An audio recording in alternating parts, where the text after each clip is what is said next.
Imagine this. It's the year 2075. A robotic fleet is quietly orbiting a glittering rock, half a kilometer wide, deep in space. Within its surface lies more platinum than humanity has ever mined in all of history. Now here's the question. Who owns it? Is it NASA? Is it Elon Musk? Is it nobody at all? Because if space is infinite, who gets to claim the riches hidden inside? Today, we're diving into one of the most fascinating and controversial questions of the future, the race to mine asteroids and the battle over who will own them. Stick around, because the answer might reshape the future of nations, economies, and even your life. Point 1. Why asteroids are worth trillions. Let's start with the money. Why do people even care about asteroids? Well, many of these space rocks are packed with precious metals, platinum, gold, nickel, cobalt, materials that are essential for technology, green energy, and even the devices you're watching this video on. To put it in perspective, a single asteroid called 16 Psyche, located between Mars and Jupiter, is estimated to contain $10 quintillion worth of metals. That's enough to crash the entire world economy if we somehow brought it all back tomorrow. It sounds like science fiction, but companies are already drawing up plans to do exactly this. Point 2. The first space miners. You might be wondering, who's actually working on this? Back in the early 2010s, startups like Planetary Resources and Deep Space Industries were among the first to dream of mining asteroids. They didn't make it. Too expensive, too early. But they planted the seeds. Today, big players are moving in. NASA's Psyche mission is literally on its way right now to study a metal-rich asteroid. SpaceX is building the transport systems that could one day carry mining equipment, and private companies are eyeing smaller near-Earth asteroids as their first gold mines. We're at the dawn of a brand new industry. Point 3. The technology problem. Of course, it's not that simple. Mining space rocks is, well, insanely hard. Imagine trying to land on an object that's moving at 30,000 miles per hour. Then imagine drilling in microgravity, where every push might fling your machine into space. Scientists suggest new techniques, like using heat to break apart rock, or using giant 3D printers to build structures directly on the asteroid. Some companies even plan to vacuum dust and extract water, which could be turned into rocket fuel. So mining asteroids isn't just about bringing gold back to Earth, it's about creating fuel stations in space. That's a game changer. Point 4. The ownership question. But here comes the tricky part. Who owns all this? International law currently says no one owns space.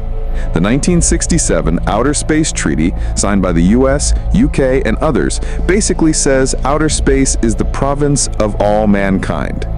Sounds nice, right? But here's the loophole. The treaty bans countries from owning celestial bodies, but it doesn't clearly ban companies from extracting resources. So if a company like SpaceX mines an asteroid, does that mean the platinum belongs to them, or do they have to share it with the whole world? This is the legal gray zone that could spark the biggest economic disputes of the 21st century. Point 5. The new space gold rush. Think of it like the Wild West all over again.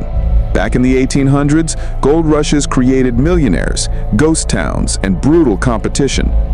Now imagine that, but in space. The US and Luxembourg have already passed laws giving companies the right to own whatever they mine from asteroids. China and Russia are hinting they might follow suit. This raises a big question.